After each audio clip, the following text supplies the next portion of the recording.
The Graziadio School of Business and Management at Pepperdine University proudly presents the Dean's Executive Leadership Series. This podcast invites top business practitioners and thought leaders to share their view on the real world of business. Well, thank you so much for sharing a little bit of your story and kind of your philosophy and all. We appreciate that so much.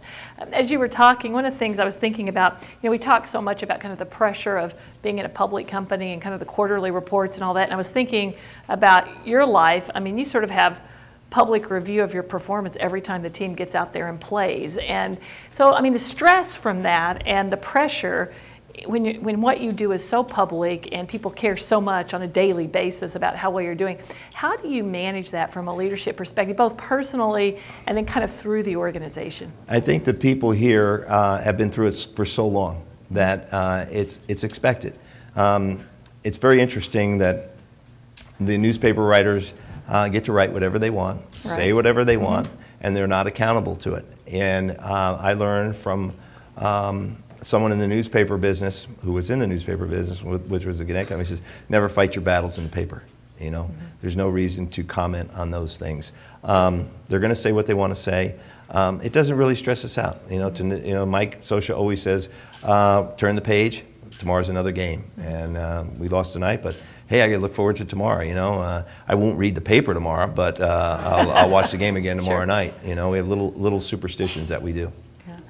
Well, you were talking about the paper, and that's sort of an interesting aspect of it as well, because that used to be the only way radio, newspaper, television, how you heard about what was going on in professional sports, and now there's all the social media, and anybody that wants to can write about you or say what they want, and then in addition to that, that's another marketing tool and another public relations tool. So how are you all adapting to that sort of whole world of social media in a very traditional sport that has lots of history and tradition to it? Like we were talking before, everything is changing so fast, it's really hard to keep up with it.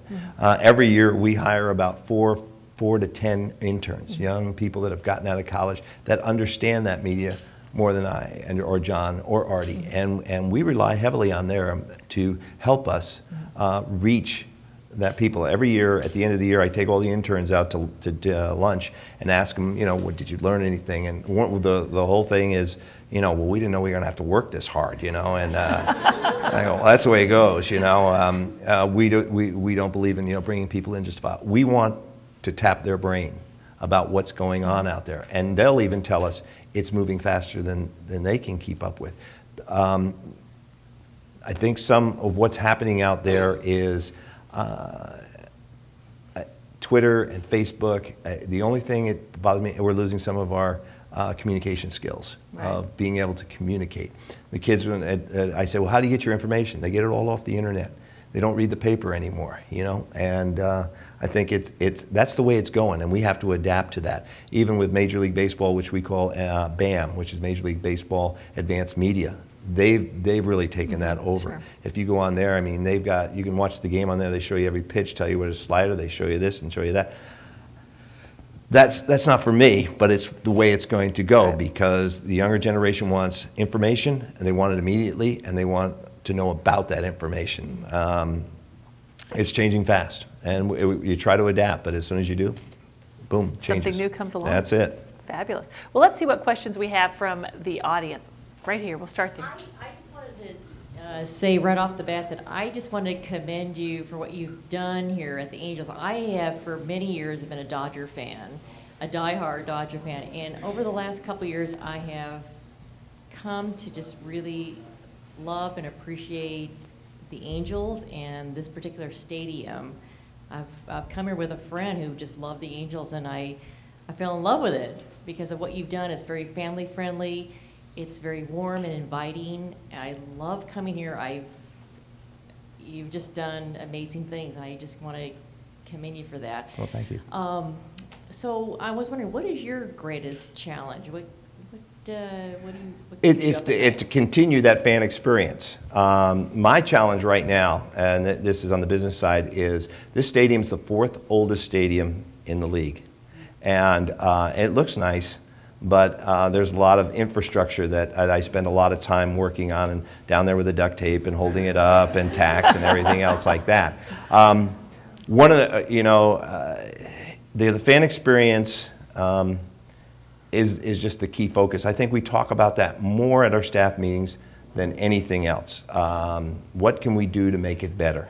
What little things can we do to make it better? Try to teach our people. And I mean, I've had some great experiences, some really interesting experiences that will challenge you. We had one woman come here one day, and just before the game was starting, she had brought in the ashes from her husband who had passed away, and she was going to throw them onto the field. The wind kicked up, and as she threw it, ashes came back on everyone that was sitting next to her. And my operations manager, Sam, came to me and said, we got a problem. And I said, what is that? And I said, do you guys sit around and make this stuff up, Sam, you know? And so what we did is we took everybody down to the store, bought them all new T-shirts or shirts or polo shirts, whatever we could do. Took them, if they wanted to, we took them to a place where they could shower and change or whatever, and whatever we could do. It was an opportunity, and everybody walked away, felt like they didn't like it that much, but we tried the best we could do. I tell people, look at opportunities to serve. Look at opportunities to do something that is better. We started A+ service. We give out badges to the guys that do something special. One day I was coming, I parked out in front here, and there was a van there, and this woman was coming out with a wheelchair, and I said, can I help you? And she goes, no, I know how to do this. And her friend, an older woman, got out, and she had a prosthetic leg, and so they were wheeling. I said, let me wheel you up there. They didn't know who I was, and I'm wheeling them. I said, where are you sitting? And they said, we're in the view level, which is way out there. Ah, not tonight. Let me see if I can get you some closer tickets. So I went in there. I got them 2 tickets in the Diamond Club. So I moved them up in the Diamond Club, and I said, I'll see you a little bit later, and they're like this, Who are you? And to me, that was just a great opportunity. So Bert, my usher, was there, and they went, who is that guy, And so then I came back about the 6th inning. They were getting out. Where are you going? She, well, so-and-so's got to go to the ladies' room. I'll take you, and I wheel him down there, and her friend goes in with her. I wait for him and wheel him back. Bert, anything they need, and it was an opportunity. Well, one of my parking lot guys saw that, so he nominated me for an A+ service. So, and that's the fun part. When you can look at different places and different things you can do, and we try 20 things, one works. But that's okay, one worked. I put a free popcorn in the Diamond Club. Great, now I got popcorn all over the floor, So I went to peanuts. I thought I'd solve that one. Nope, that didn't help either, So peanut shells everywhere. Oh yeah, and they got a bowl there. Can you put them in the bowl? No. So you keep trying things, and I appreciate that. It's working. It's working. Well, and the other thing, I think those stories are examples of how you set the tone by your behavior and your actions for everyone else in the organization as well. And that may not be why you're doing it, but it certainly does that. It helps define the culture for everyone else. You have to. You have to. Like I said, Tom Peters read all his books on managing by walking around, and that's the way you see things and what's going on. And checking concession lines. Why is this line longer than this one? What are we selling there? And why is this? And everything else like that. And you question everything. Yeah. So. Let's go. We've got a couple of questions here. We'll start here and then go back there, and then we've got one back here. Yeah, it's coming up. I'm curious what impact, if any, on your business the addition of professional sports teams that are coming to our area. Anaheim is probably going to get a pro basketball team soon. The LA market's going to probably get 2 NFL teams soon. So does that have any impact on your business? It will. I'm sure it will. You have to understand, people have only so much discretionary income. And that's why the fan experience is so important. We have to make it, you want to come here. When I speak, people say to me, what do you do about your competition, the Dodgers? I go, the Dodgers are not my competition. My competition is I got to talk a family of 4 that you don't want to go to the beach on Sunday afternoon at 80 degrees where it's free and you can lay on the beach and have fun. No, you want to come to a game. So the competition out there is motocross, surfing. There's so many competition out there. It's just going to be one more that we're just going to have to do a better job. And it's not just us, it's Major League Baseball is going to have to do a better job. Less and less kids are playing baseball than ever before, and that's why we have the RBI program. That's why we started Baseball at Compton Baseball Academy. we've got to build up from the kids playing baseball, and that's where our fans are going to come from. It'll see interesting. It hasn't happened yet, but we're going to have to fight a little bit. That's okay. We're ready for it. All right, right behind you, I think. Ready. Can you go into some detail with the revenue sources of how it's split with Major League Baseball? So let's say ticket sales and concessions in a general sense, and if you can't go specifics of how that's kind of split and works out for the team. What happens with baseball is all of 34%, I think it's 31 to 34%, it changes between there a little bit, of all our local revenue, which is concessions, ticket sales, broadcast, and all that, goes to Major League Baseball, to the fund, Major League Baseball fund. At the end of the year, we have revenue sharing. And the teams, like Pittsburgh, small market teams, I never thought of Pittsburgh being small, but it is, Kansas City, the Marlins, who do not get the numbers that they're supposed to do, that money is then given to them. The Marlins, I think it was 2 years ago when I read the report, they got $41 million worth of revenue sharing. And that was their profit for the year. You know, the rich take care of the poor. That sounds familiar, but that's the system. And we've been a payer. When we were owned by, or the Angels were owned by Disney, they were a receiver. They received money from the central fund. And it was interesting because Artie used to go to Bud Selig and say, "Do you know you're paying Disney money?" You know, and it was really odd. So we have to, you know, all our ticket revenue, we got to pay X amount. So it sort of deflates your entrepreneurship to do better, because the more you make, the more that you have to give back to the central fund. But we can complain, but if you want to see two teams complain, that's Boston and New York, because they pay a ton to the central fund. They really do. The object is to make sure that the teams like the Marlins and the Royals, Pittsburgh, take that money and invest in their players so that they can be competitive, and eventually they would come off the list of people they get. I think it's 11 teams pay, and then 16 or 17, whatever the number is there, 19 teams get money. So, well, it helps bring more equity to the league and allow some of those teams to survive for a while until they can become more successful, or you'd probably have a much smaller league. Now, there are arguments for and against that, but there are. And I have no problem with it if they take that money, invest and use it properly, and invest in their players. Yeah.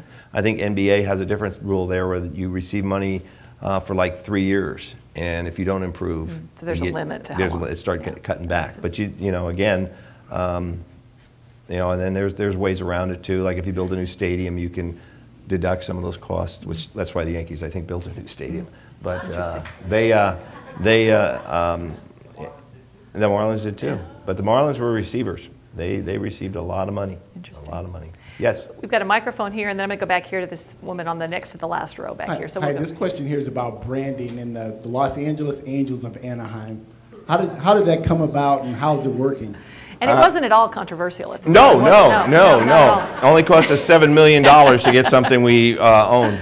The truth of it is, before Artie even bought the team, he checked to make sure that he was allowed to use the word Los Angeles in the name. We discussed it for many, many times about the fact that we needed to act like a big league team, to be in a big league team. When we're out selling sponsorships in New York and trying to attract the big advertisers like Chevrolet or some of the other ones, AT&Ts, and we were going to media buyers, and we were all in the media business. All of the three of us, John and I and Artie, were in the media business. And we'd go in and they'd say, well, we already have LA. Why would we buy Anaheim? I mean, that's not even on the top 50 list. You know, it's New York, Los Angeles, Chicago, Philadelphia, and it goes right down the list there. And when media buyers are making their media purchase or their promotional dollars, they go by that list. And we weren't on that list. And they said, we already have. And we would say, you're missing a huge part of the Los Angeles market. And this is part of it. As much as some people don't agree with us, it is part of the Los Angeles market. It's part of the DMA. And they were missing a huge part of the market with a lot of potential income, a lot of disposable income. The of Anaheim is, it had to have Anaheim in the name. But you don't see us put LA on shirts. You don't see us put it on hats or anything else like that. We're promoting Angels, we're promoting red, and we're promoting the A.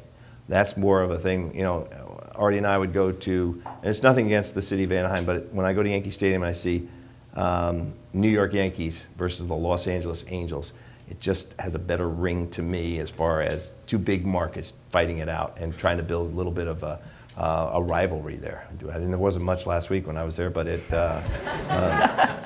but it's fun when you beat the Yankees, and it's worked. I mean, our TV contract, our TV station's in Los Angeles. Our radio station was, but we a couple years ago bought our own radio station because we wanted to control the content. We wanted to control who's broadcasting our games, and we wanted to control how we were going to broadcast those games and how we were going to market this team. We looked at a regional sports network, but it didn't pencil out, and Fox was very generous to Artie and the Angels and a new contract. And we think a lot of it had to do with, and we know a lot of it had to do with just being a Los Angeles team. All right, back here next to you. Right there. I can't see you, so I have to stand up. What struck me when you were giving your talk was how much humility you brought into the leadership aspect of it, and how much you gave credit to Arnie. From a leadership standpoint, what is the one trait that you feel really inspires loyalty in people like you and the Angels organization as a whole? I think when I was talking up there, one of the things when we talked about loyalty with Artie was always the fact that he was very loyal to the employees and was always took care of us, always took care of us. I remember when he sold his company, he made sure that every one of us that had contributed to the success of his, because he owned the billboard company, everyone that contributed to that was given stock. And we did very well on that. He always rewarded us for the job we did. To this day, he still rewards us, and he believes in that. He very seldom tells you do a good job, but he has a way of doing it that you really feel good about it. I always say I'd rather get yelled at for something I did than something I didn't do. And he gives you that flexibility. He lets you manage, and there's a trust thing. You know, I mean, anytime you're in the business world, you're going to get what I call chewed out. But it's the way that you get chewed out or the way that you get talked to. And Artie talks to you man to man. I was telling somebody tonight, I worked for a guy that was a screamer. He just screamed 24 hours a day, and there was no motivation there. It was, you ignored him. But if you got a problem, you go to Artie, you communicate it to him, and he may be upset about it, and he'll say, I'm disappointed. I'm disappointed that you did that. But he'll you know, and you walk away, you feel good. And it takes a special kind of leader or a special kind of person to have that quality. And it's hard to define it. It really is hard to define that quality. And, you know, you read so many books on leadership, and it's down to that person, you know, that you've known for a long time. Interesting. Right here in the front, and then we'll go back to David. Thanks. It's been a long time season ticket holder. Graziadio enjoyed the fan experience with my kids and done the seventh inning stretch and all the fun and good times and everything. But I always had a question. I don't know if you know the answer to this, but what's with the Buttercup song at the end to take me out to the ball game after the seventh inning stretch? Well, let me tell you, Artie and Carol Moreno had a dog many years ago, and this was Buttercup, and the dog passed away, and I'm making this up as I go along. And you're doing it really, really well. You're just reeling us all in. Oh, the poor puppy. Anyone else? That was, you know, that's so funny. John Carpino picked that song. And for I have no idea. But we get that question a lot. I'm walking around, why are we playing that song? Here, let me give you John Carpino's cell number. But that's a tradition, and everybody wants to do it. It was so funny. Somebody wrote a letter the other day. We get some great letters. They are just classics. And that's the most depressing song. Have you ever listened to the lyrics and everything else like that? You know, and John, please review. And we have, I got to tell you, we have some fun here. You know, you talk about songs and everything, and last year we had U2 here, and we had some concerts during the thing. And the funny part was, and you talk about the younger generation, they came into me and they said, and some of the interns came in with John. They says, we want to run something by you, Dennis. And I said, what is it? They said, have you ever heard of Ludacris? No. Have you ever heard of Neo? No. Have you heard of Dierks Bentley? No. Mercy Me? I said, no. He said, book them. Book them right now. You know, John is one of the, he is one of the greatest sales guys I have ever met in my life. And I've learned from him. We worked together so well in L.A. when we had the billboards and the tall walls and the shelters, and we had so much stuff to sell. It was fun. The more we had to sell, the more fun we had selling. And the same down here. When we came down here, we told her we need more signage out in the stadiums. You know, I said, you don't leave a space empty. We'll sell it. We'll figure out how to sell it. We'll add this. We'll add that. You know, when you have a $150 million payroll, you got to sell everything you got. And you know, if it's standing still, we're gonna put something on it. You know. David had his hand up right back here, about halfway back. We'll probably take just a couple more questions here. First of all, I want to thank you for a very entertaining evening. You mentioned the culture of the organization and building that from the ground up. I was curious to know to what extent that impacts the player personnel decisions that you decide to make in terms of trades and acquiring players through free agency, trying to reinforce that culture, or is it more a focus on winning? There's a combination there. One of the things that the way that we're structured here is there's the business side and there's the baseball side. And Artie's known John and I for a lot of years, and he will not let us touch the baseball side. Since I've been involved with the community a lot more, and John's been helping me everything, I have been focusing on getting these players to understand the community. We were very fortunate in having Albert and CJ join us. Both of them have huge foundations and are very dedicated to their foundations. Both of those guys are very Christian guys. They don't drink. They don't, you know, they're just really down-to-earth people. Albert's is autism. His wife from a previous marriage has a daughter that has autism. They have I was so impressed with them because Albert's got a July 26th is an open day for us. The guys have off. Not for him. It's when his golf tournament is. So he's taking his day off and running his golf tournament.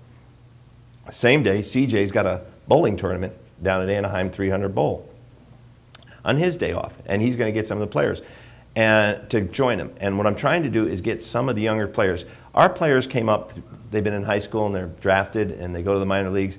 They really have not had that education of what some of these nonprofits are. So we try to get them involved. Every year we have a Christmas party for the kids from Orangewood, the YMCA, Olive Crest at ESPN Zone. And we bring the kids in. Mike Sosha, we had Trumbull, we had Weaver, we had Conger, and I forget who else we had up on the stage, and they read Christmas carols to the kids. And it'll break your heart sometimes to see that. But it really opened the eyes of some of the younger players to get involved. And what they do makes a difference. We do a lot of Make-A-Wish where the kids come in and they want to meet some of the players. Break your heart. I mean, it really is. But right now, Rod Carew, as some of you know, Hall of Famer for years, him and I work on Light the Night here at the stadium, where we raise over $1 million on our walks every year. And he had a daughter that had died of leukemia, and he's come back, and I put him on the payroll. I said, we're going to make this happen. Weaver, another guy, Jared Weaver, he had no idea about charities or anything. And he got involved with Special Olympics, and we did a special taping today with him. We'll get him in when he comes back, but we did start the taping of it. And we do look at their makeup of who they are. I mean, we were talking today about some of the players out there. The big thing now is World Be Free or whatever his name is, hitting the guy and everything. I'm so glad I don't have that problem. Meta World Peace. Whatever his name is. Meta World Peace. Yes. Meta World Peace, and then he jack some guy, you know. And the problem with sports is everything that you do is out there. It's on. You can't do anything. Athletes can't do anything without somebody having a cell phone camera or Twitter or whatever. I mean, before it even happens, it's on Twitter, and I don't even know how to get on Twitter to check it, but it's amazing, and you have to tell these guys, be careful of what you do and everything else like that. And when you get a chance to get a guy like Pujols, who's just, you know, I asked CJ, I said, you don't drink? And he goes, no. He says, I have an addictive personality. That's the last thing I need, you know. And he's very, very into the kids, and he's done so much so far. It's just great to see. That's the fun part. That's great. We'll go right here and then come back up here, and then we'll probably need to end with those two questions. So. Thanks again for coming out tonight. In most other industries, profit and financials is the most important metric or is the goal. But in baseball, you're trying to both be profitable and you're trying to win the World Series. So, as upper management, how do you balance those two goals? Artie is giving us the orders to, you know, let's see if we can break even and win a World Series. He doesn't expect us to break the bank with a franchise. He understands what we're trying to do here, but he's a very competitive guy. He loves baseball, and I'll never forget when I was at his house for Thanksgiving, and he said, Danny, and we were having coffee, and he goes, I am not, you understand me? I am not going to pay that kind of money for Pujols. Do you understand? Hey, it's your money, you know, that's okay. And then the next thing I know, I get a call, guess what we got, you know? And he's taking a risk. Again, as he did in the billboard business, he's taking a risk. It is a tough balance because you're trying to keep this game affordable, and you're trying to, and when he looks 7 years out now, we know what our payroll is going to be. So we know where we have to, our revenue has to be for now, where it has to be next year and the following year, because we know who's coming off payroll and who's going on payroll. Now, he threw us a little monkey wrench this year, but you know, we're hoping that that pays off. It's just like any other investment you make in your company, it's about your ROI. And some people don't know this, but we have Pujols for 20 years, not 10. He's going to stay here and work for the Angels for 10 years after his career is over, whenever that is. But that's a commitment, and that's he made that commitment to Artie. And so I think that's the way it is. But it's tough, believe me. You know, keep it affordable. Don't raise your rates, Dennis. But I need more money. Well, how do you want, Artie? What do you want me to do? You know, just do it. Just do it. You guys are good. You guys are good. You know. But I've never met a man, and all the bosses I have, that can tear a statement apart like he can. He is so good with numbers, you know, and it's almost fun. Like John and I get together and go, okay, do we have everything? Yeah, I think we got it. I think we got it. And he'll find something, and we just shake our heads. You know, he's just it's very good. He understands numbers, and that's one of his qualities, be a visionary. He knows where we're going to be, and he knows what revenue he needs, and he'll say, here's where we're going to get it, and here's how we're going to do it, and we're going to do it. You know.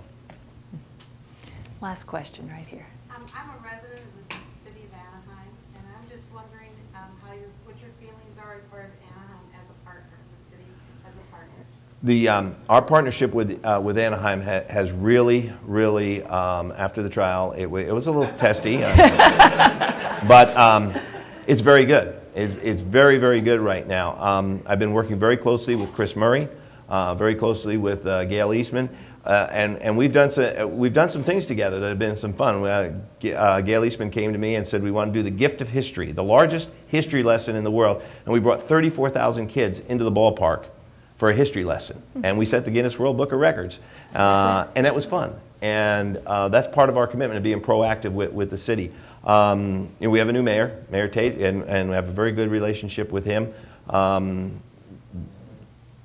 Morton, who is the head of the convention center, is my leaseholder, and work very, very closely with him on, they want us here, and they want us, you know, what can we do to make it better? When I first went through the name change, and I went to Tom, not Tom Morton, but Dave Morgan was the city manager, and he was very upset about it, and I said, I just wish you would understand that we can do a lot of things and make a lot of things happen. And we feel we brought the All-Star game here. You know, we bring Pujols here.